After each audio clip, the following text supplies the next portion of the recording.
Dans l'espace matriciel de la mitochondrie, on trouve des enzymes de la glycolyse, c'est faux. C'est faux, la glycolyse se fait au niveau de l'hyaloplasme, qui est la fraction liquide du cytoplasme.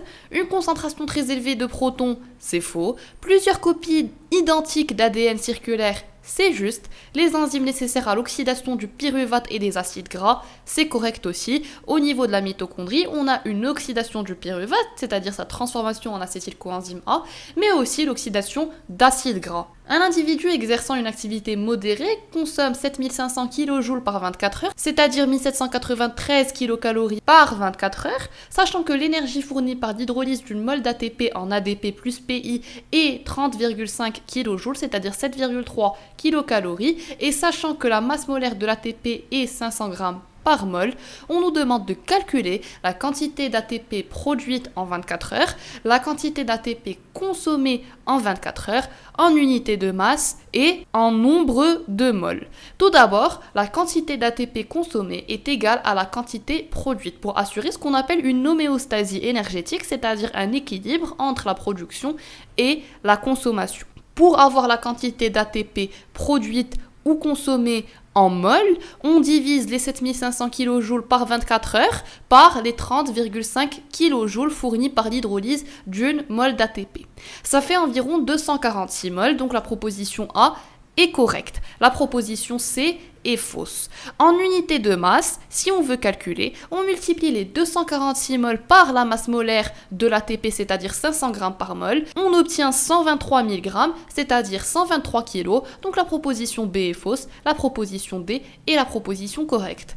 Le potentiel transmembranaire mitochondrial est généré par l'ATP synthase, c'est faux. Il est généré par la chaîne respiratoire de façon globale, toutes les protéines de la chaîne respiratoire, permet le fonctionnement de certains transporteurs de la membrane interne, c'est juste. Contrôle l'ouverture des porines mitochondriales, c'est faux. Les porines mitochondriales se situent au niveau de la membrane externe mitochondriale, est constitué par le gradient électrochimique de l'ion sodium, c'est faux. Il est constitué par le gradient électrochimique des protons H+. L'observation au microscope optique x420 met en évidence des cellules d'aspect très différents. Parmi ces 6 photographies, on peut observer. Alors malheureusement, j'ai obtenu le document avec une faible qualité d'image. En tout cas, de ce que j'ai pu voir, on va répondre aux différentes propositions. Une cellule en prophase où les chromosomes se dupliquent, c'est faux, on n'a pas de duplication des chromosomes en prophase. Une cellule en anaphase avec chaque chromatide séparée aux 2 pôles de la cellule, c'est correct, on voit ça au niveau de la photo numéro 2. La photographie 3 représente 2 cellules qui vont immédiatement entrer en phase S d'interphase. Immédiatement, non, on doit passer par la phase G1, ensuite passer à la phase S, puis à la phase G2. La photographie 3 représente 2 cellules filles en fin de télophase, prêtes à subir une mitose. Personnellement, j'aurais mis non dans le sens où les cellules ne sont pas immédiatement prêtes à subir une mitose, elles doivent d'abord subir une interphase avant de passer à la mitose. Pendant un cycle cellulaire lors de la réplication, la fourche de réplication se déplace sur le chromosome grâce à l'ADN hélicase, oui. Fait intervenir l'ARN polymérase, c'est faux, elle fait intervenir l'ADN polymérase. La double hélice d'ADN s'ouvre grâce à des ligases, c'est faux, les ligases permettent de recoller les extrémités d'ADN. Elle s'ouvre grâce à l'ADN hélicase. La chaîne précoce est synthétisée de façon continue, c'est correct. À propos du code génétique, un codon est une suite de 3 nucléotides sur l'anticodon. Cette suite de 3 nucléotides se trouve sur l'ARN messager. Plusieurs acides aminés peuvent être appelés par un même codon, c'est faux. Un codon correspond à un seul et unique acide aminé.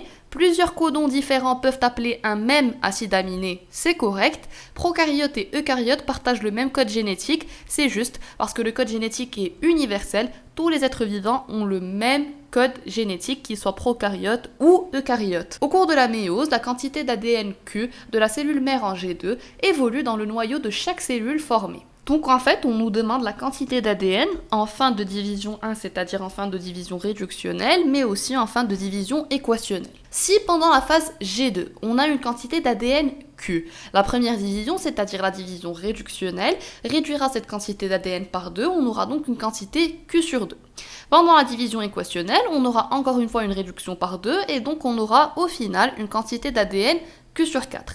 Si on lit les propositions, la proposition A est fausse, on n'a pas une quantité Q. La proposition B est fausse aussi, on n'a pas une quantité de Q. Par contre, la proposition C est correcte.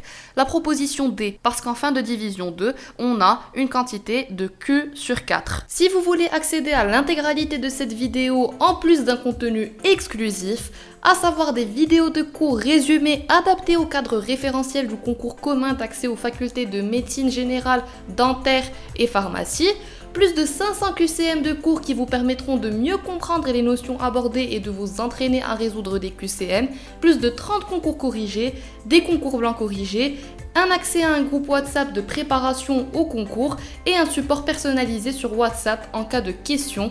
On vous invite à consulter le site www.prepsvt.com qui contient toutes ces ressources ou à nous contacter sur WhatsApp sur ce numéro de téléphone.